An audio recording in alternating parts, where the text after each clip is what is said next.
Boa noite a todos. Boa noite. Sejam muito bem-vindos. Eu abri aqui o Palavras de Luz e a mensagem que veio diz assim: é Ele quem sustenta todos os elementos ativos e passivos da existência planetária. No seu coração augusto e misericordioso está o Verbo do princípio. Um sopro de sua vontade pode renovar todas as coisas.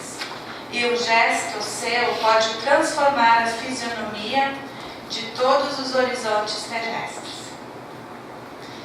Vamos agora, meus irmãos, relaxar um pouquinho na correria do dia a dia. E vamos fazer a oração pedindo: Senhor, queremos pedir-te a paz, a sabedoria e a bondade. Queremos olhar o mundo com os olhos cheios de amor. Queremos enxergar teus filhos, Senhor, como tu mesmo os enxerga, como crianças grandes que necessitam de compreensão, amor e principalmente tempo. Senhor, fecha nossos olhos a toda maldade. Guarda a nossa língua de toda calúnia. Que nossas palavras sejam apenas bênçãos. Que sejamos tão bondosos e alegres que todos os que se aproximem de nós sintam a tua presença. Reveste-nos, Senhor, da tua beleza interior e que no decorrer de nossos dias, mesmo nos momentos de maior dor, possamos lembrar de seguir teus exemplos de renúncia e de humildade. Por fim, pedimos ainda que nossos amigos espirituais aqui presentes magnetizem as águas que aqui foram trazidas e inspirem nosso irmão palestrante desta noite. Que assim seja.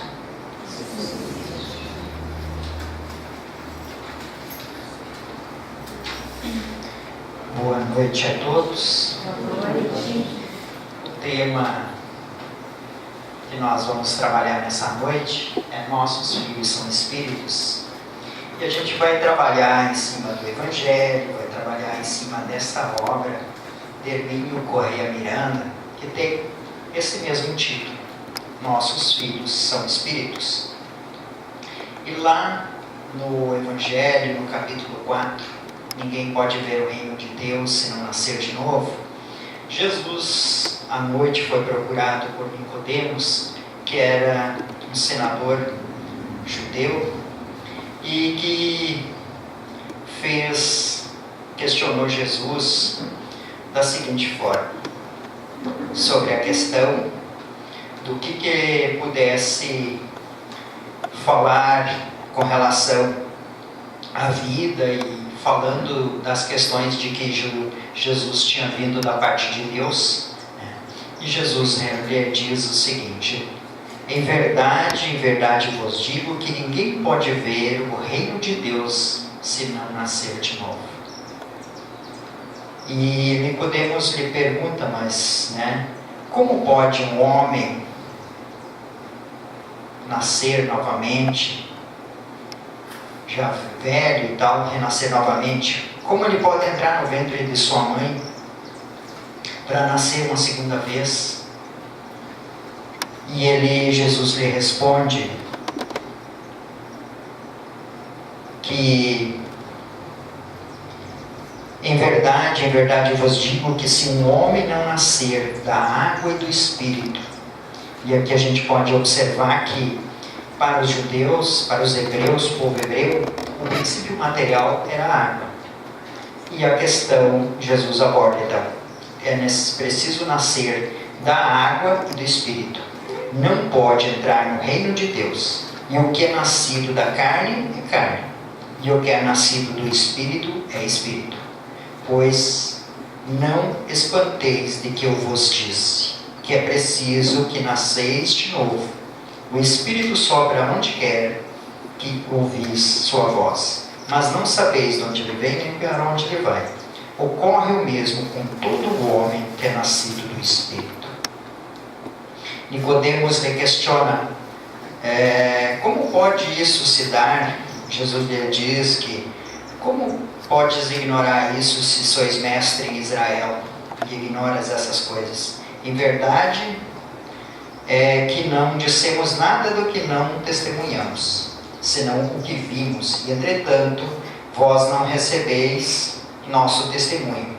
Mas, se não me credes quando vos falo das coisas da terra, das coisas comuns, entre as pessoas, como me entendereis, como percebereis se eu vos falar das coisas do céu? Então, esta conversa de Nicodemos fala com relação à questão de nós, do ser, da necessidade que ele tem de renascer. E eu peguei essa imagem para jogar para a abertura do nosso trabalho, e a gente pode ver que é uma criança, mas não é uma criança comum, ela está pensativa, ela está profundamente envolvida por um pensamento. A gente pode perceber que ela não está vagando simplesmente, ela está num pensamento, uma profundidade maior. Então, é um espírito que está ali num corpo frágil. E seguindo isso, todos nós temos olhos de ver e olhos de olhar. E Deus não julga oportuno revelar-nos todas as coisas ainda. Não temos olhos de ver, mas muitas vezes os olhos são apenas de olhar. Olhar é aquele olhar normal, mas o olhar de ver é mais profundo, é conseguir, é desvendar alguns mistérios, é se aprofundar. E muitas vezes, na questão, nas relações da vida, muitas vezes as coisas passam despercebidas para nós. E nas relações com os nossos filhos, nas relações de vida, muitas vezes a gente tem uma visão de olhar e não de querer ver. Porque o ver é mais profundo, o ver é tu querer, é questionar, é analisar, é se aprofundar, e nesse sentido. E o autor, o Hermínio Corrêa Miranda, ele é um pesquisador dentro da doutrina, e ele vem trazer as suas experiências pessoais para nós, através dessa obra, e aqui ele mostra uma visão dele como pessoa, e que cada um de nós, à medida que a gente vê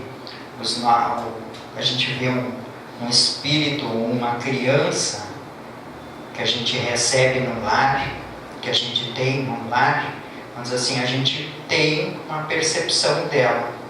Uma percepção muitas vezes, uma coisinha linda e tal, mas tem coisas mais profundas nesse ser, além daquele ser frágil, que precisa ser cuidado, precisa ser amparado, precisa dar o alimento, a roupa e tal, mas ele precisa muito mais que só isso. Ele precisa afeto, ele precisa ser amado e também ser compreendido na sua essência, não somente como alguém que está ali fisicamente necessitar de algumas coisas. E temos algumas situações que nós precisamos desaprender. Uma das características muito grandes é que a gente tem e herda, todos pensamos muitas vezes que a criança, ela é herança, de herança psicológica dos pais, do tio, mas saiu igualzinho ao avô, personalidade. Personalidade não se herda. Personalidade, mas é igualzinho o tio. Não, personalidade não passa de consanguíneo. O que se herda e o que vem na questão da genética é todos os aspectos físicos, materiais, os aspectos psicológicos, os aspectos, eles são de afinidade. Pode haver dois espíritos afins que são parecidos nos gostos, natural, mas não são não herdam. Eles vêm por características. E a alma é criada não no momento da concepção. Ela é pré-existente. Os espíritos ou alma dos que nos são confiados, embalados em corpos físicos, têm uma bagagem pessoal, que é uma vivência e experiências muito grandes desse espírito. E a criança não é um anjinho, não é inocente. E muitas vezes, é aquele serzinho e tal. Frágil, sim. Precisa de cuidado, sim. Mas é um espírito. É um ser que muitas vezes tem muito mais caminhada do que nós. Pode ter mais evolução, pode ter menos evolução. Vai depender de cada um. E ele é ligado, é vinculado à família por vínculos de afinidade, de necessidade de ser compor, de ajustar, de auxiliar. Ele tem algum vínculo familiar com aquela família para que ela possa desenvolver o seu ser, assim como ela pode auxiliar da mesma forma. E aqui a gente cabe também as responsabilidades. E a geração de um corpo humano, ele tem responsabilidades quem gera no corpo físico. E para que nele se instale um espírito, representa um convite formal para alguém que já existe numa dimensão que nos escapa os sentidos habituais, os sentidos de percepção. Então, por quê? Porque é um espírito. E quando se forma um corpo,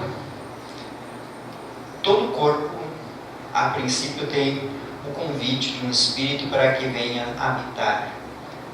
Então, toda interrupção, todo agravamento, vamos dizer assim, a pílula do dia seguinte, ou não pensa nem, vamos dizer assim, tem relações, mas não pensa. Então, tudo isso pode agravar o processo, porque nós estamos falando de um espírito que nos pode ser simpático, pode ser alguém que precisa de nós, e ele está nesse processo para ser auxiliado e nesse processo para aprender.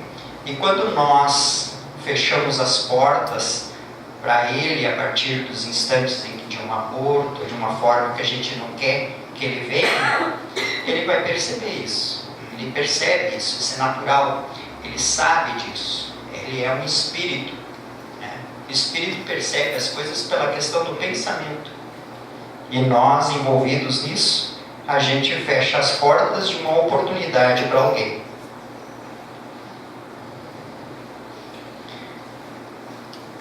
O bebê não deve ser fruto de uma decisão de momento, de um impulso impensado, de uma união fortuita. Quem é adulto e fisicamente amadurecido para gerá-lo, também deve ser psicologicamente amadurecido para assumir responsabilidade com relação àquele ser que está ali sendo trabalhado e tal. Então, é um convite para quem, vamos dizer assim, fechar as portas. É como se recebesse uma porta trancada na frente do rosto da gente, e não é legal. É uma oportunidade que está sendo cancelada para ti. E esse espírito, ele precisa, muitas vezes, daquela família para fazer esse processo de se reajustar.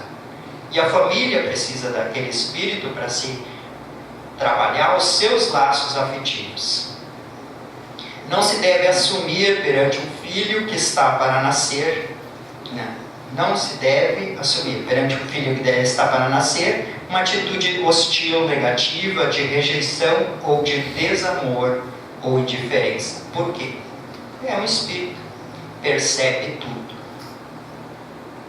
tem todas as noções, não precisa nem falar. As emoções, as atitudes que nós temos, eles percebem, é nítida.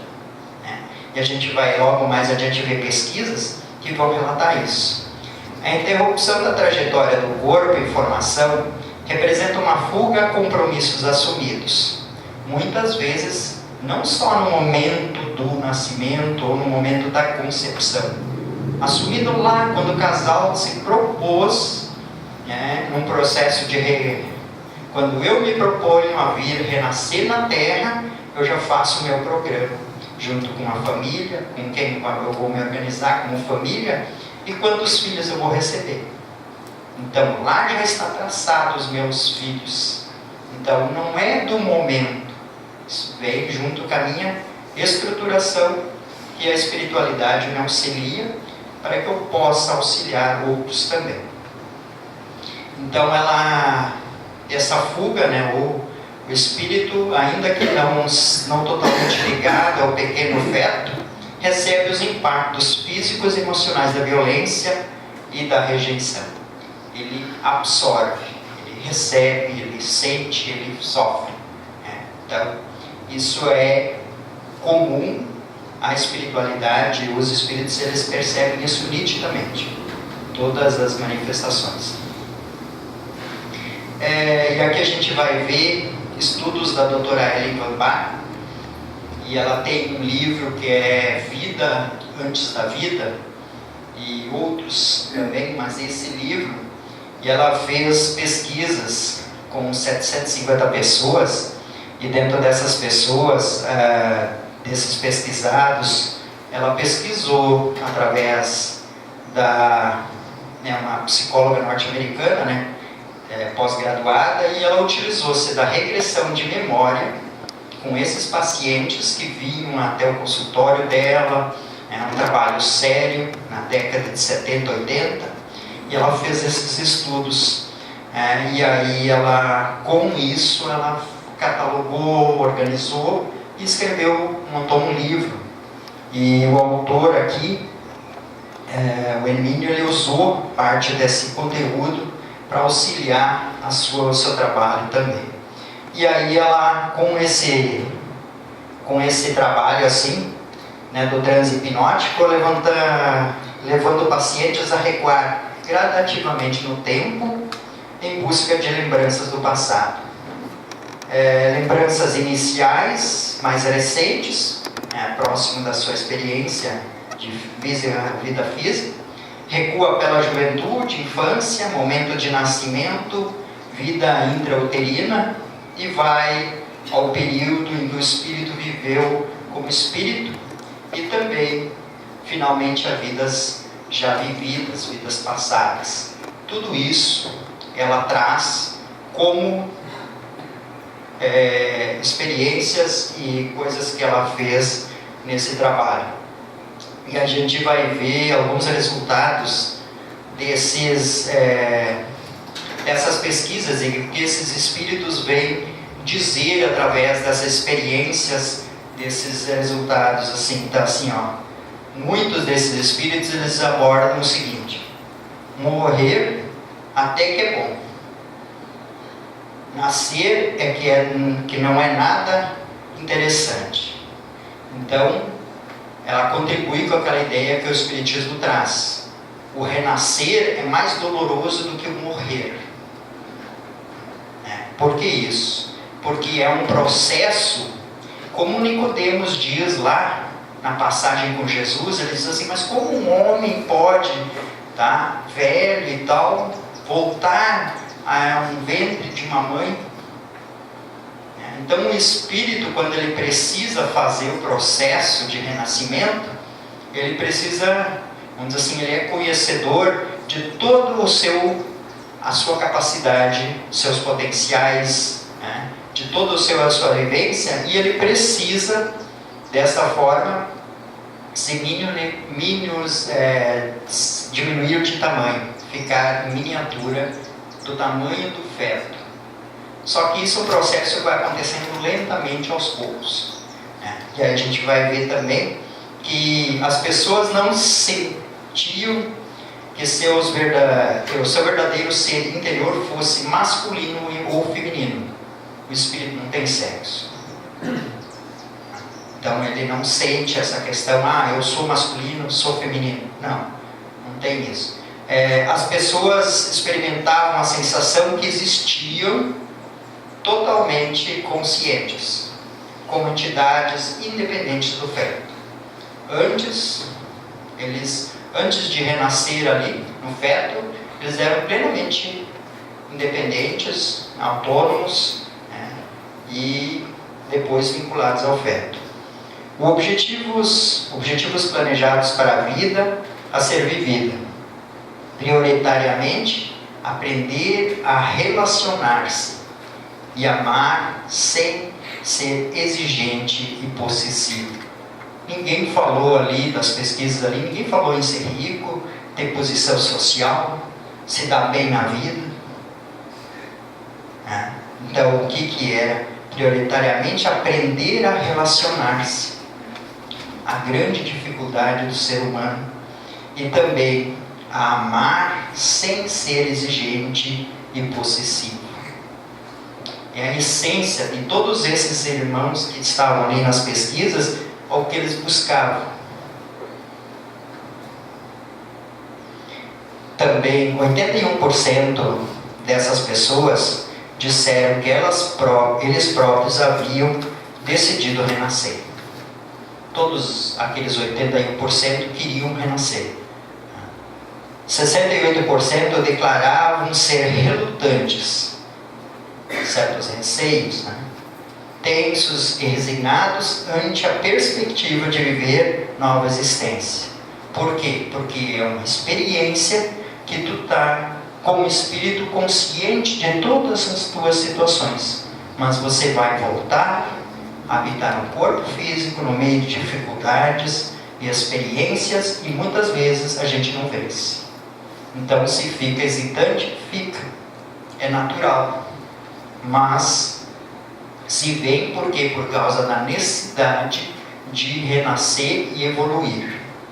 90% informaram que as mortes foram experiências agradáveis, mas que os nascimentos constituem momentos de desventura e tensão.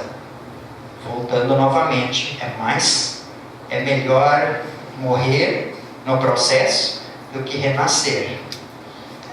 80%, 87% declaram haver conhecido seus pais. Processo de amantes, parentes e amigos em vidas anteriores.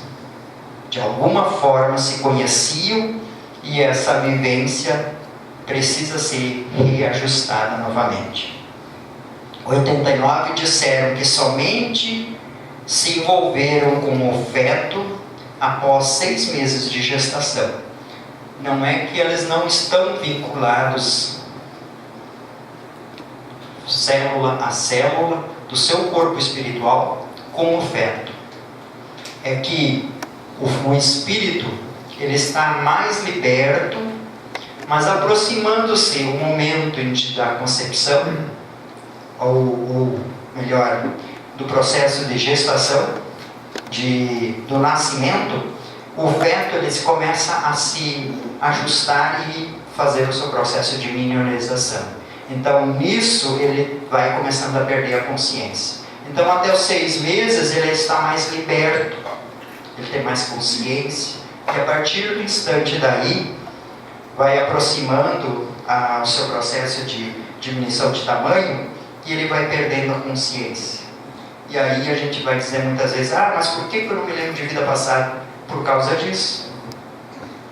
Por causa da nossa capacidade de diminuição de consciência, dilatação, de capacidade de compreensão. O nosso cérebro é muito, vamos dizer assim, muito pouco a nossa capacidade de utilizá-lo. Se tivesse uma maior capacidade, intelectualidade e moralidade, nós poderíamos usá-la melhor, mas ainda não. E por isso a gente tem esse processo de perda de memória. O processo é essencial que no princípio, vamos dizer assim, quando ele vai começar, ele está acontecendo, que haja uma comunicação dos familiares e principalmente da mãe, para com o filho, com o bebê, com o feto, que está num processo de construção. Ele está ali se ajustando. E todos os sentimentos, como antes nós estávamos falando, que ele sente as vibrações, ele sabe se o pai não gosta dele, os processos de rejeição. E nós temos alguns exemplos que falam de experiências nessa parte e que dizem assim, alguma daquelas pesquisas. Eu estava perfeitamente consciente, diz uma pessoa, de que minha mãe não me queria. E fiquei surpreso e desapontado ao descobrir isso. A outra diz assim, eu sabia que a minha mãe teve vergonha de mim, porque eu era um bebê feio. Então, essas são as experiências deles, contando lá nas regressões com a doutora Ellen Van Bach. O outro diz assim, eu sabia que a minha mãe realmente não me queria, por causa das inevitáveis responsabilidades. Na verdade, eu só conseguia entender a tristeza e a desventura do meu nascimento após a realização dessa experiência. Ela fala da regressão. A partir dali ela começou a compreender o processo de tristeza, né, e desventura que ela sentia, que ela não sabia do que era. Outra diz assim, eu temia as perspectivas diante de mim. Sentia que os médicos e as enfermeiros eram impessoais e frios. Faltava-lhes compaixão pelos temores e pelas dores de minha mãe. Lembro-me da perturbação que me causou esta falta de emotividade por parte daqueles que cuidavam de nós. O Espírito percebia tudo, até o sentimento daqueles que estavam fazendo parto, de cuidando da mãe. Ele percebe tudo. Por quê? Porque essas sensações, elas são extremamente importantes. E nesse processo da questão da mãe, é essencial que haja o carinho, o afeto, a manifestação desses sentimentos para que o bebê possa vir com segurança, confiança, e a partir dali ele vai se fortalecer no amor, porque é isso que nós precisamos fazer com que ele sinta confiança. E aqui a gente vê até uma selfie, uma imagem de duas pessoas felizes. Um bebê que está pleno, está tranquilo, está felizão. E essa é uma sensação gostosa de a gente ver assim que é uma condição que a mãe está sentindo, mas também o bebê. Ele está pleno, ele não tem alguma dificuldade, ele está tranquilão, está confiante. E aqui a gente tem um diálogo entre um menino e seu avô. E aí a conversa, eu também não acreditava em reencarnação quando eu tinha a sua idade. O menino falando. Ele falando para o avô. Por quê? Porque o espírito anima, o corpo de uma criança pode ser tão desenvolvido quanto de um adulto, ou ainda mais, caso seja mais evoluído, apenas os órgãos imperfeitos o impedem de se manifestar. O espírito de uma criança, ele está limitado naquele corpo, mas o espírito que está ali, as suas tendências, as suas coisas, as suas condições, elas precisam ser trabalhadas, educadas, direcionadas, mas é um espírito em evolução. E por isso, o retorno à vida corporal é o processo da encarnação, é um processo de encarnação que acarreta ao espírito uma perturbação muito maior e, sobretudo, muito mais longa do que a morte. Na morte, o espírito sai da escravidão. No nascimento, entra nele.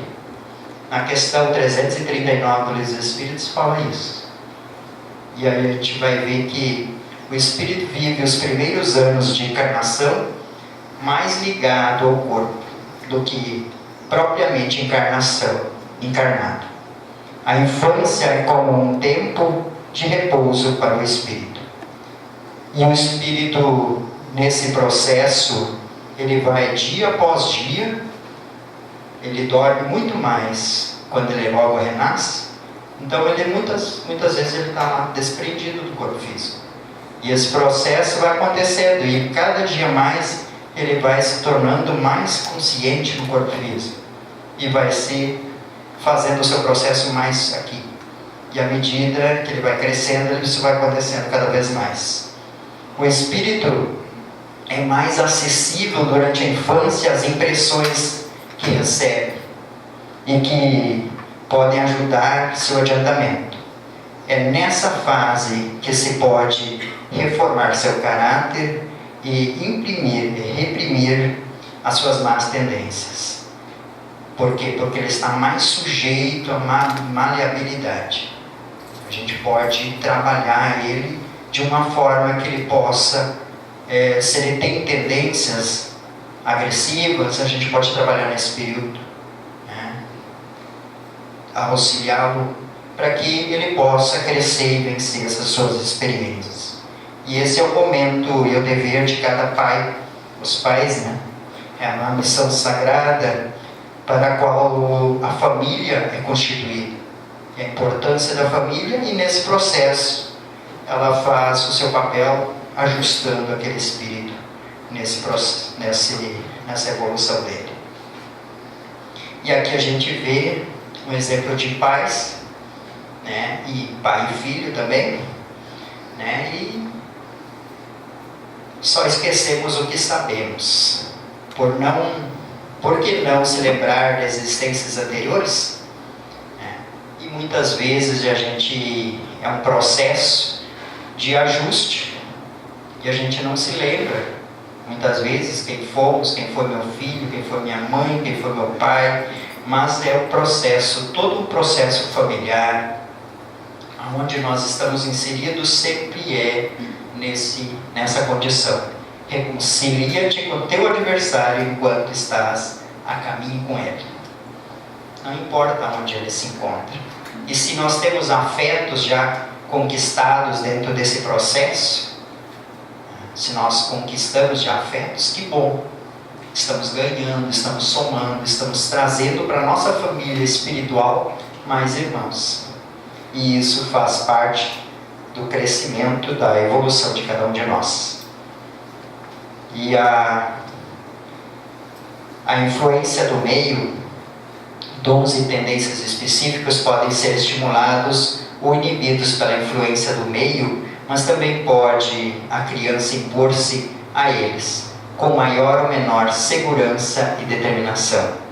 Se encontrar pessoas que o auxiliam a combater suas inclinações negativas, poderá obter maior êxito do que se conviver com pessoas que o abandonam a si mesmo. Toda criança precisa de diretriz. Toda criança precisa, essencialmente, como dizem os educadores hoje em dia, aprender a se frustrar. Mas como assim frustrar? Não, a criança precisa aprender desde pequena que a frustração faz parte das nossas vidas. Se ela não aprender isso enquanto ela for pequena, quando for grande, Deus acuda. Então, por quê? Porque é um processo natural. Quem de nós aqui não já não se frustrou em alguma coisa? Todos. Alguma coisa na vida não deu certo porque não era daquela forma que a gente tinha visto. E isso, quando esse processo acontece junto da família, que dá diretriz, é mais harmonioso do que acontecer, vamos dizer assim, conduzir ela harmoniosamente, sempre dando todas as possibilidades. E aí vai chegar numa idade adulta, ela sempre teve a concepção de que tudo era permitido, tudo era possível, não tinha frustração. E a frustração, quando acontece, aí descamba para outros caminhos. Vícios, rebeldia, algumas situações assim, que muitas vezes faz que daí, saindo da infância, o espírito recobrando as suas capacidades, ele toma outros caminhos. Então é necessário muitas vezes que a família, o pai, a mãe, os familiares possam conduzir esse processo natural. É um processo natural de crescimento daquele ser, que precisa aprender as coisas que são corretas para o seu crescimento. Porque a essência da vida física não é para sermos felizes. A gente pode conquistar a felicidade? Pode, pelas vivências. Mas não é isso que a vida nos propõe. A vida é nos libertar das amarras, das dificuldades que nós temos como espírito, né? E não acharmos que viemos aqui para sermos plenamente felizes. Não é isso, né? Então, nesse processo que a gente vai construindo, a gente vai se frustrar muitas vezes. A gente vai passar por dificuldades? Vai. Mas quando a gente está do lado de irmãos que nos auxiliam, tudo é mais fácil. Nos dão a diretriz. Muitas vezes não aceita de momento, mas logo toma o caminho e segue em diante. Por quê? Porque está aprendendo, e quando se tem a diretriz do amor, do carinho, do afeto, é mais fácil. E esse livro e esse trabalho que a gente está fazendo, na verdade, é a metade do que temos para apresentar. Nós vamos estar apresentando uma próxima oportunidade, mais uma parte, né? E a gente usou, dentro desse nosso trabalho, o Evangelho segundo o Espiritismo, o livro Nossos Filhos São Espíritos, Hermínio Corrêa Miranda, e também a reflexão do Hermínio em cima do livro Vida Antes da Vida, da Ellen von Bach, que é psicóloga norte-americana, fazendo aquelas pesquisas, fazendo aquele aprofundamento. Então, é o trabalho que a gente desenvolveu e que, com certeza, é o processo que, vamos dizer assim, cada um de nós precisa cada vez mais se colocar e compreender o que Jesus quer de nós, o que Jesus quer propor para que as famílias, a vivência seja mais harmoniosa, que seja uma oportunidade que a gente veja que nós, como aqui o tema é nossos filhos são espíritos, mas quem aqui não é filho? Todos nós somos espíritos. Aqui na colocação ele usa a psicologia para trabalhar e desenvolver essa questão da tenridade, trabalhar, mas todos nós somos espíritos em evolução. E nesse processo Jesus nos ampara, nos fortalece, nos conforta através dos seus ensinamentos. Muito obrigado.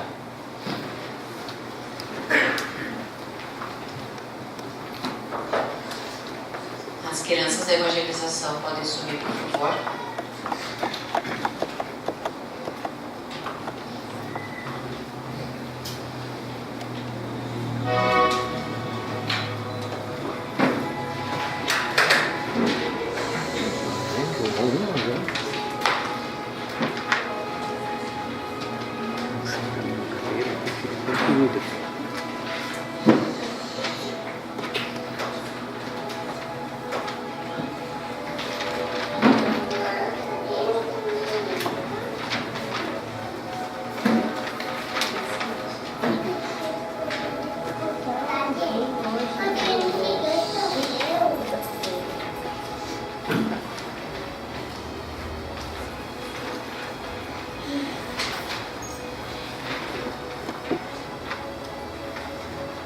Espíritos amados,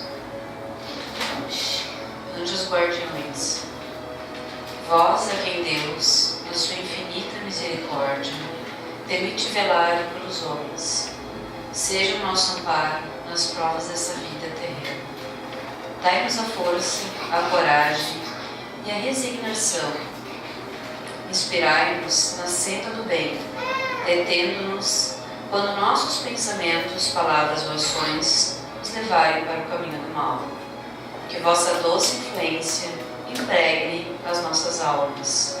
Fazei que sintamos a presença ao nosso lado de um amigo devotado, que assista aos nossos sofrimentos e participe das nossas alegrias. Ouvindo esta música suave, recebamos as energias que vêm do alto, nos envolvendo no amor e na serenidade de Deus, nosso bondoso Pai amado.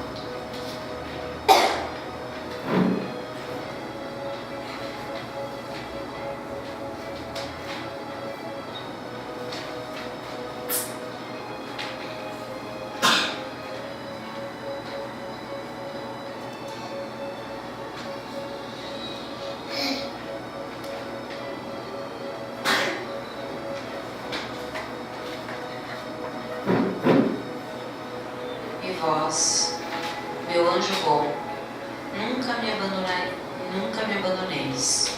Necessito de toda a vossa proteção para suportar com fé e amor as provas que Deus entendeu serem importantes para a minha evolução como espírito mortal. Que assim seja. Bom retorno ao lar para todos. Uma boa noite.